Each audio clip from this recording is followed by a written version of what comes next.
Hello friends, welcome back to my sweety blog channel. तर बघा, आज तर सकाळपासून मी काहीच ब्लॉग बनवलेला नाही आहे। आता वाजले आहे संध्याकाळी 7 आणि 7 वाजता छानपैकी माझी झोप झाली आहे। 6 वाजेपर्यंत कामं वगैरे सगळे झाले, स्वयंपाक बाकी आहे। आणि काल संध्याकाळी गेली होती सगळ्यात महत्त्वाचं म्हणजे डीमार्टमध्ये, आणि डीमार्टमधून आणलं होतं मी, दाखवते मी तुम्हाला, 3-in-1 वॅक्यूम क्लीनर।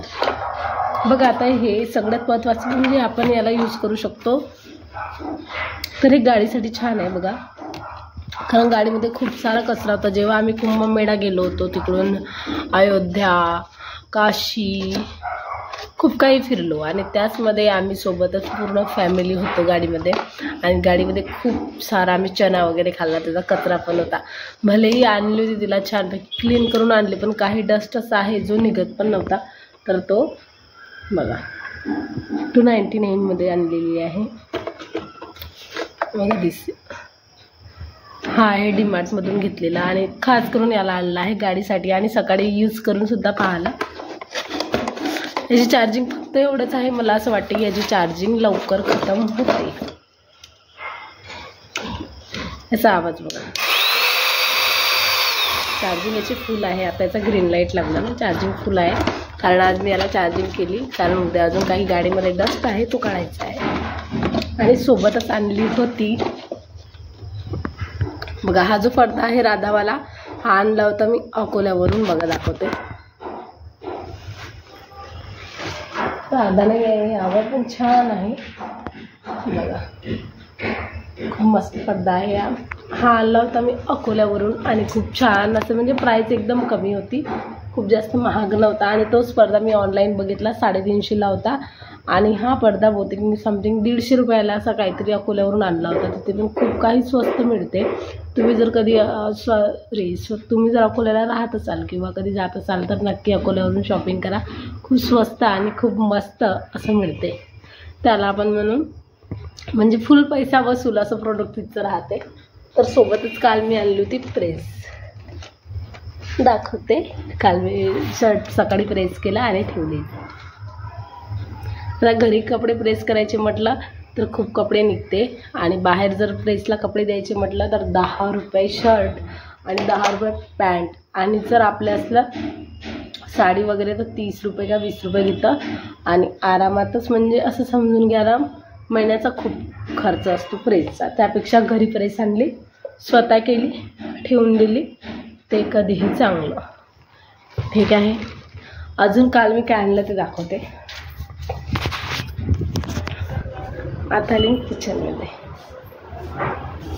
किचनमध्ये काल आणले होते मी यूज करायसाठी हे लाकडी, कारण यासाठी आपल्याला हे खूप महत्त्वाचं आणि कामाचं होतं माझ्या, कारण खूप काही आपल्याकडे जे भांडे असते तर त्यासाठी आपण तेच यूज करतो। आणि आणले आहे आपले पात्राला वगैरे, डोसा तवाला लावायला ब्रश, तेल वगैरे लावायला।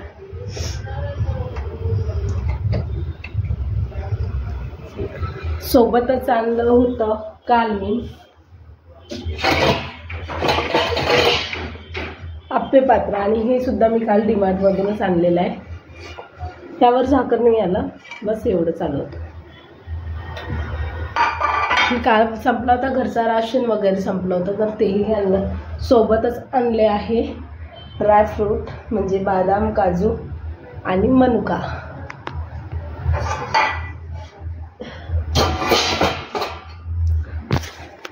फ्रेंड्स, माहिती आहे का सगळ्यात महत्त्वाचं काय प्रॉब्लेम झाली आहे, माझी सर्दी ही बसतच नाही आहे। आता मला कुंभमेळ्यावरून यायला नाही म्हटलं तरी मी आले होते 15 तारखेला, आजची तारीख आहे 6, ठीक आहे।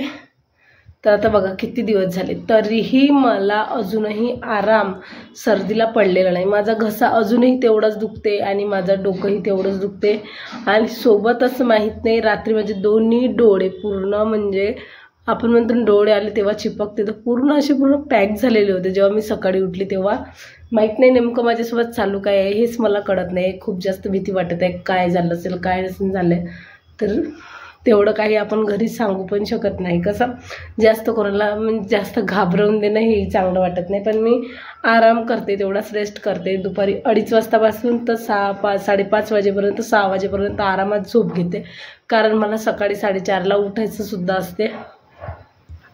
पण गळ्याचा आराम आता मी आज खूप खोकला येत होता मला, खूप जास्त कालपासून कोरडा खोकला पण येत आहे.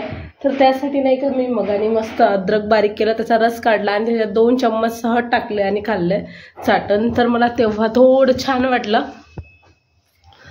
वाटलं आणि आराम पण वाटत आहे. आता बघते जर आज संध्याकाळी पण घेते, उद्या मला नक्कीच पूर्ण आराम पडेल असं वाटते ते, कारण ते मी बनवलं आहे आधी, त्यांनी मला आराम पडतो.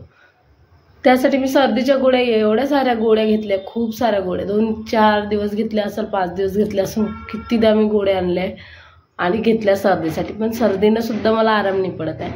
ठीक आहे, तर आता बघते काहीतरी काढा वगैरे करते. मला कमेंटमध्ये नक्की सांगा का त्यासाठी काय उपाय आहे. आणि असं नाही की मी डॉक्टरची दवाई नाही खाल्ली, नाही बिलकुल, मी डॉक्टरची सुद्धा दवाई घेतली, सगळंच करून झालं आहे, पण सर्दी बसाचं नावच नाही घेत आहे. माहीत नाही नेमकं काय कारण आहे आणि काय नाही आहे. इकडे चालू आहे फ्लॅट सिस्टीमचं काम, तर तिकडे रोजचा आवाज येत राहतो. मस्त आराम केला आज मी, खूप जास्त. तर आता स्वयंपाकाला काय बनवायचं हा सुद्धा प्रश्न आहे. तर स्वयंपाकाला बघते आता काय बनवायचं. मला तर काही भूक आहे नाही, मी संध्याकाळी काही पण बनवीन, माझ्यासाठी भेल वगैरे काहीतरी बनवीन छान, आणि त्यांच्यासाठी काय बनवायचं हा प्रश्न आहे. तर बघते आता, भेटते तुम्हाला मी थोड्याच वेळात. फ्रेंड्स, आता वाजले आहे 8:12 झाले आणि मी बनवला आहे छानपैकी वाटाणा भात. काय बनवायचं म्हटलं स्वयंपाक, तर वाटाणा भात बनवला, दाखवते बघा. कसं आहे ना, आता आहे वाटाण्याचं सीझन म्हणून छानपैकी बनवला आहे वाटाणे टाकून मसाला भात गरमागरम. आता वेळ आहे, आत्ताच जेवण करत नाही, अजून 10 ते 15 मिनिट बाकी आहे. आत्ता थोडा चाय वगैरे देते बनवून आणि नंतरच छानपैकी जेवण करते. माझे भांडे वगैरे झालेले आहे. आता थोडी जे काही आहे गडा शेकायचा आहे, सर्दीनं बरं नाही तो गोळ्या वगैरे घ्यायच्या आहे. तर आजचा ब्लॉग किती सेंड करते, जेवण करते. तोपर्यंत तुम्ही स्वतःचीही काळजी घ्या, तुमच्या फॅमिलीची पण काळजी घ्या. तोपर्यंत ओके, टाटा बाय. उद्या भेटते नवीन ब्लॉगमध्ये.